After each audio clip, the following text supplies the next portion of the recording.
क्या हाल है बच्चा लोग? सब बढ़िया, फर्स्ट क्लास, मजे मजे में।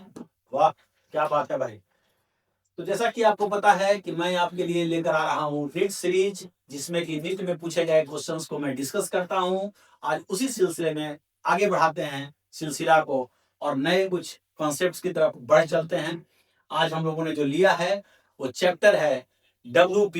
चैप्टर क्या है? WP, work power energy. Work power और एनर्जी से संबंधित जो क्वेश्चन पूछे गए हैं नीट के एग्जामिनेशंस में, उसको मैंने यहाँ पे सॉल्व करके दिखाया है कि आप किस तरह से सीखेंगे सॉल्व करना।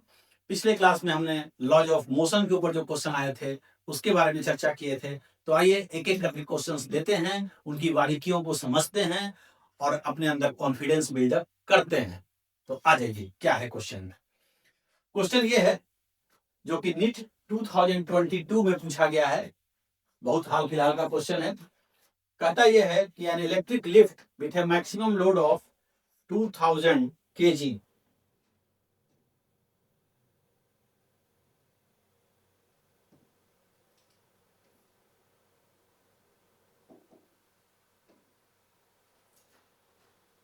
तो आइए क्वेश्चन पे चलते हैं।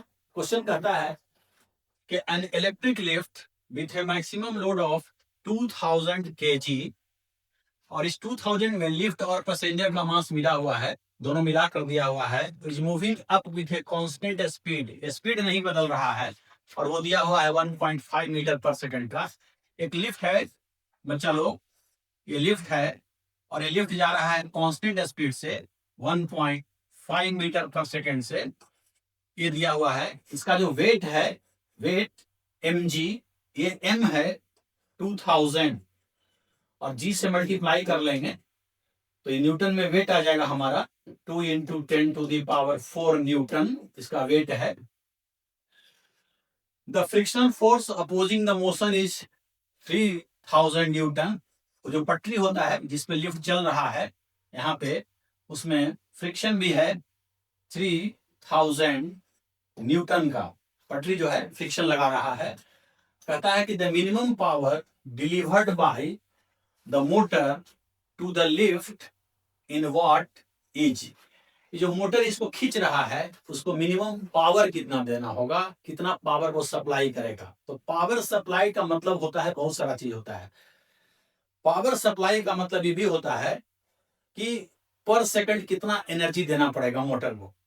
मोटर लिफ्ट को पर सेकंड कितना एनर्जी देगा। देखो, लिफ्ट की एनर्जी बदल नहीं रही है, इसकी जो काइनेटिक एनर्जी है 12 mv², वो एज इट इज है, वो नहीं बदल रही है। लिफ्ट की गतिज ऊर्जा में कोई परिवर्तन नहीं है। एक बात हम लोग क्या देखते हैं कि इस पर नीचे की तरफ फोर्स है और वेलोसिटी ऊपर की तरफ है, तो इसको कुछ नेगेटिव पावर मिल रहा है। क्योंकि फोर्स के उल्टा जब वेलोसिटी होता है तो पावर नेगेटिव होता है, क्योंकि पावर का फॉर्मूला होता है F.V। F है नीचे, V है ऊपर 180 डिग्री पर।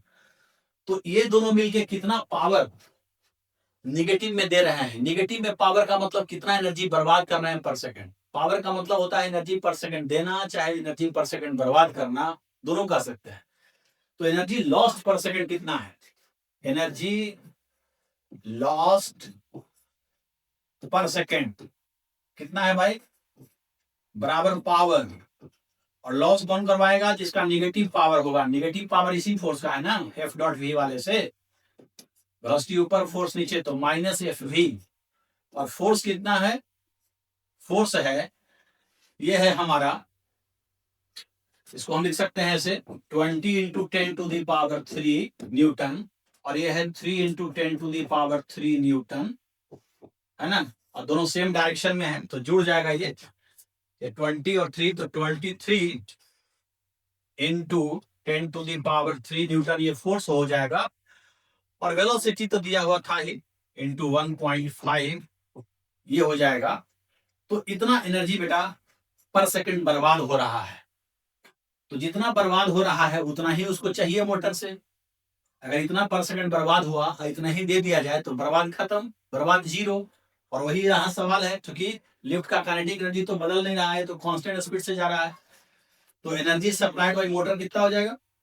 एनर्जी सप्लाइड बाई मोटर हो जाएगा, बाई मोटर क्या होगा बता दो, इतना ही हो जाएगा।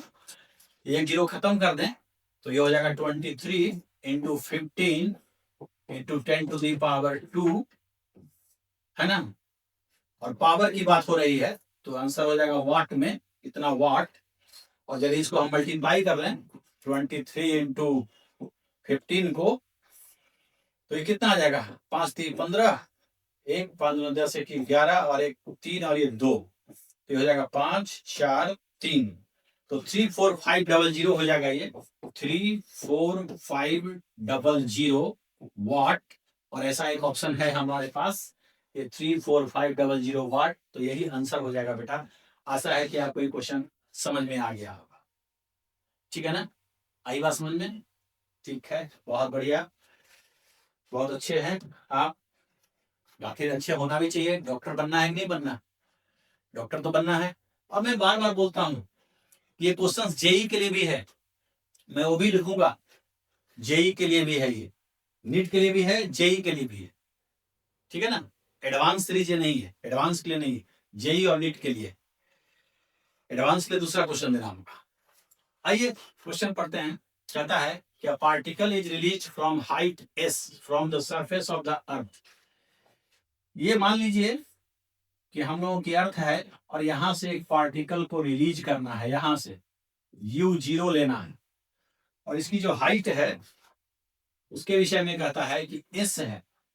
तो ठीक है, इसकी हाइट s मान लेते हैं, यहां से यहां तक इसकी हाइट s है। अब क्या है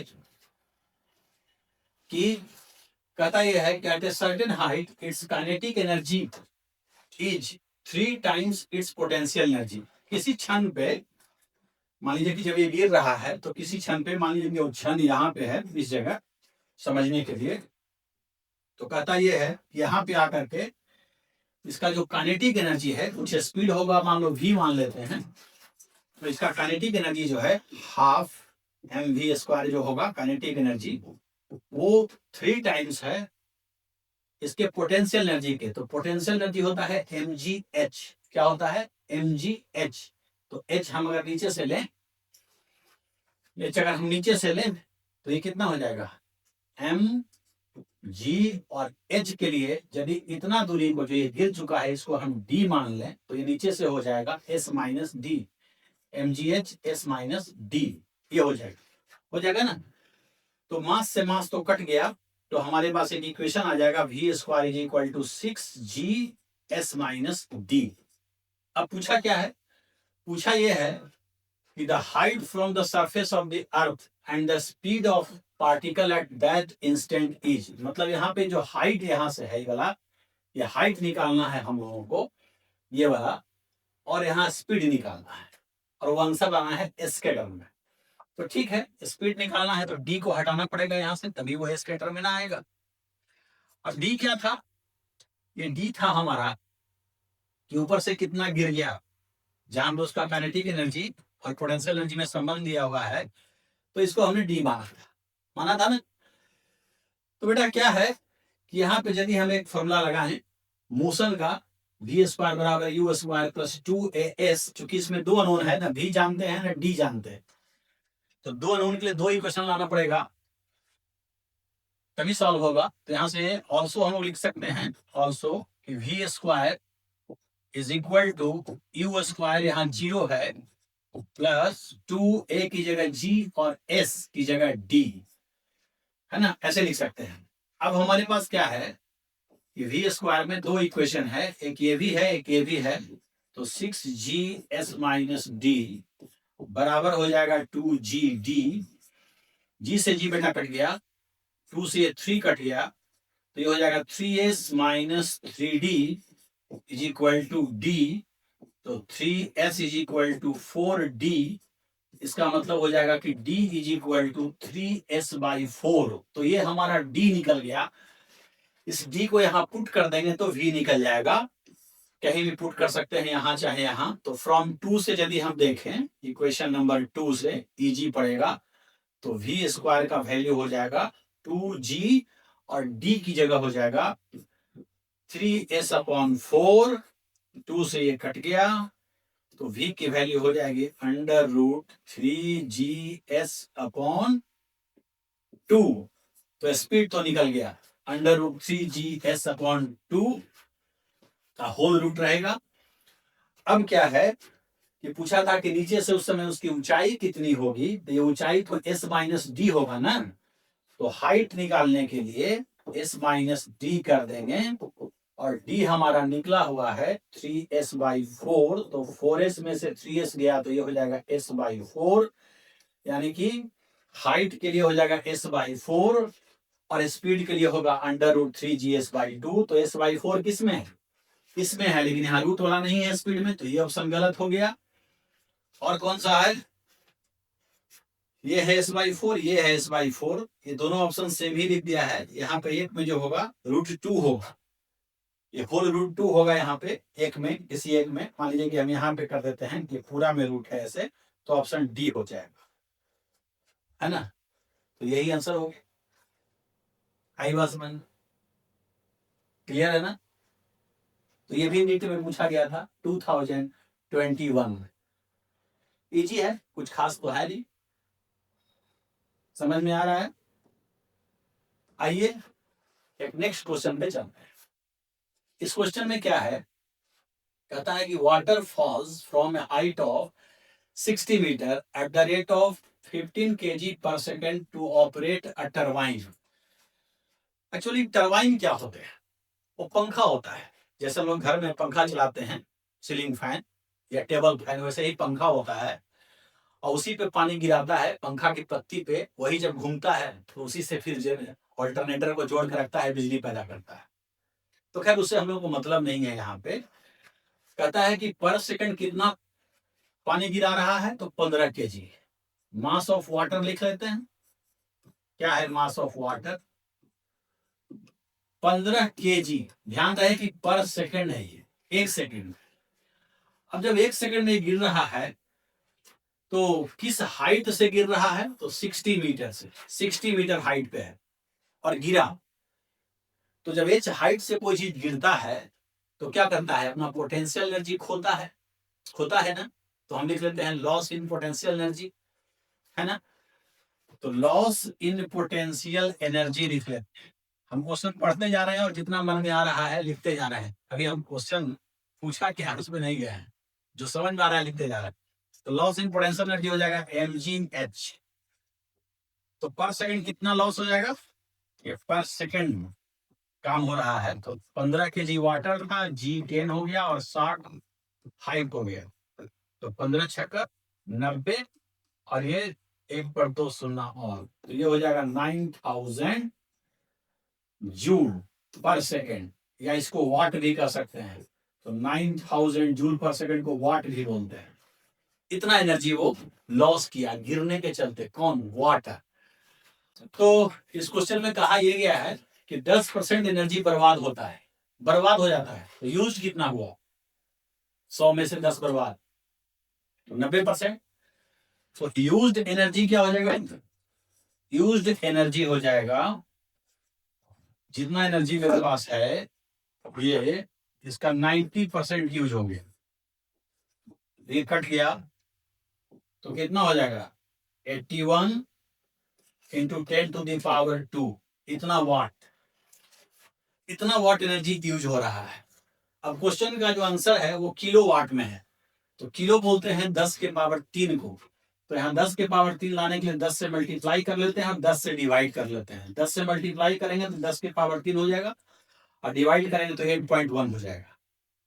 तो ये हो जाएगा 8.1 किलोवाट। समझे ना, यहाँ 10 से गुना कर लेंगे तो ये हो जाएगा ऐसे 81 इंटू 10⁻² इंटू 10/10 कर लो। तो यही 10⁻³ हो गया किलो, और 8.1 किलोवाट हो जाएगा। समझ आएगा? ठीक है बेटा। ये क्वेश्चन पूछा है 2020 का जो क्वेश्चन है ये तो मजाक ही कर सकते हैं। क्या पूछा है इसमें? कहता है कि the energy required to break one bond in DNA is इतना 10⁻⁻20 जूल। डीएनए में एक बॉन्ड को तोड़ने में इतना जूल है। तो कहता है इलेक्ट्रॉन वोल्ट में ये कितना होगा। देखो बेटा ऐसा है कि 1 इलेक्ट्रॉन वोल्ट ईवी बराबर होता है 1.6 इंटू 10⁻⁻19 जूल। जूल में 1 इलेक्ट्रॉन वोल्ट। तो याद कर लो कि 1 जूल बराबर, इतना जूल बराबर 1 इलेक्ट्रॉन वोल्ट, तो 1 जूल में होता है 1/1.6 इंटू 10⁻⁻19 इलेक्ट्रॉन वोल्ट 1 जूल में। तो इतना जूल में कितना हो जाएगा, मल्टीप्लाई कर दो। तो ये हो जाएगा, मल्टीप्लाई कर लेंगे तो आंसर क्या हो जाएगा हमारा, बोलो। आंसर हो जाएगा 10⁻⁻20 और this whole divided by 1.6 into 10⁻⁻19। ये कट जाएगा, ये हो जाएगा 1/16, यही ना होगा। इसको नीचे लेके चले आओ पावर को, तो 10 बचेगा, तो 1/16 और इसको भाग देंगे 1 को 16 से, तो कितना आएगा 0.0, है ना, और 1696 यानी कि 6। तो इतना इलेक्ट्रॉन वोल्ट आंसर आ जाएगा। इसमें तो कुछ है ही नहीं, आंसर बी हो जाए। ये तो जस्ट एक नॉर्मल चीज है, कन्वर्जन है ना। आई बात समझ में? चलो ठीक है।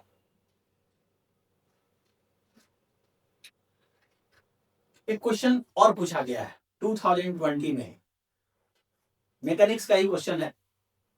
एक्चुअली नीट वालों के लिए मैकेनिक्स फेवरेट रहता है, जेई में ऐसा नहीं है।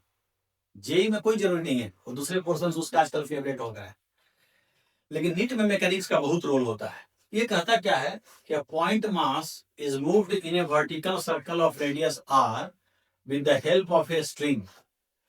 एक स्ट्रिंग की मदद से एक पार्टिकल को सर्कल में घुमाया जाता है। The velocity of the mass is under root 7 g r at the lowest point. The tension in the string at the lowest point is। बेटा ये वर्टिकल सर्कल में घुमाया जाता है, मतलब ऐसे ऐसे वाला सर्कल, ऐसे ऐसे वाला, ऐसे ऐसे वाला नहीं, ये हॉरिजॉन्टल सर्कल हो गया, ऐसे ऐसे इस तरह से। तो कहता है कि इस तरह के सर्कल में घुमाया जाता है और धागा बांध के जब घुमाता है तो जो रेडियस है वो r है और लोवेस्ट पॉइंट यही हुआ यहाँ पे। तो यहाँ पे इसकी जो स्पीड है ये है अंडर रूट 7 g r। ये सर्कल में तो घूमता ही रहेगा, क्योंकि घूमने के लिए तो स्पीड चाहिए अंडर रूट 5 g r या उससे ज्यादा, तो उससे ज्यादा है तो घूमते तो रहेगा। अब यहाँ धागा में टेंशन पूछा है, तो फोर्स दिखा दो, टेंशन लगेगा और mg लगेगा, mg लगेगा, मास तो m दिया हुआ है ही, और न्यूटन लॉ लगा दो। जब सर्कल में घूमता है तो अंदर की ओर एक्सेलरेशन v²/r होता है, तो नेट फोर्स लिख दो अंदर की ओर। तो दो फोर्स है T और mg, तो T माइनस mg हम अंदर प्लस ले लिया, सिग्मा F बराबर ma होता है ना न्यूटन लॉ में। तो T minus mg net force बराबर हो गया mv²/r, और भी तो दिया हुआ है और T पूछा है, तो mg प्लस m/r और v² इसको करेंगे तो रूट कट जाएगा, तो 7 g r, r से r कैंसल, तो 7 mg और mg 8 mg का टेंशन हो जाएगा बेटा। ऐसा भी ऑप्शन है तो वही हो जाएगा, 8 mg सी ऑप्शन है। तो सॉल्व हो गया, कुछ है ही नहीं। ये सब तो बच्चों वाली बात होगी। Clear ma'am? ये क्वेश्चन ये 19 में पूछा है, 2019 का क्वेश्चन है। कहता है कि force F is equal to 20 + 10y acts on a particle in y direction, where F is in newton. ये फोर्स किधर है, y डायरेक्शन में है, y is in metre. Work done by this force to move the particle from y = 0 to 1 metre is. Force बेटा y में है और ये फोर्स कुछ इस प्रकार का है, 20 + 10y। देखो इस फोर्स के इक्वेशन में y कोऑर्डिनेट आ रहा है, तो जैसे जैसे पार्टिकल अपना y चेंज कर रहा है 0 से 1, 0 से 1 पे जाना है, तो y बदलेगा तो फोर्स बदलेगा। तो बेटा फोर्स यहाँ वेरिएबल है, फोर्स क्या है, वेरिएबल है। तो जब भी वेरिएबल फोर्स रहे तो वर्क डन का फॉर्मूला याद रखो, integration fx dx plus integration fy dy plus integration fz dz। ये fx fy और fz फोर्स के कंपोनेंट होते हैं। तो यहाँ तो फोर्स y में है, एक्स या जेड में नहीं है तो ये टर्म तो होगा ही नहीं, ये टर्म नहीं होगा और ये टर्म नहीं होगा, जीरो हो जाएगा, क्योंकि एक्स और जेड में फोर्स ही नहीं है, तो बच गया ये, तो इसको पुट कर लो, तो y की जगह फोर्स पुट कर लो 20 प्लस 10y और ये dy, और लिमिट ले लो 0 से 1, दो टर्म है, दोनों का अलग अलग इंटीग्रेशन होगा, तो 20 आएगा बाहर और dy का इंटीग्रेशन हो जाएगा y 0 से 1, फिर इसका करेंगे तो 10 बाहर और y dy का हो जाएगा y स्क्वायर बटे 2 और 0 से 1, ये हो जाएगा 20 और पहले upper limit minus lower limit plus 2 को बाहर कर दें तो ये हो जाएगा 5 और ये हो जाएगा अपर लिमिट 1 का स्क्वायर 1 माइनस 0, तो ये हो जाएगा 20 और 5 सॉल्व करके 25 जूल, तो 25 जूल आंसर आ जाएगा। याद रख दो कि जब भी फोर्स वेरिएबल हो और उसका कंपोनेंट पता हो तो यही फॉर्मूला होता है integration F X D X plus F Y D Y plus F Z D Z, और जो कंपोनेंट नहीं है उसको जीरो कर, यहाँ क्वेश्चन में एक्स और जेड में कंपोनेंट था ही नहीं, उसको जीरो कर दिया, ठीक है। तो ये भी क्वेश्चन है, कुछ खास नहीं है।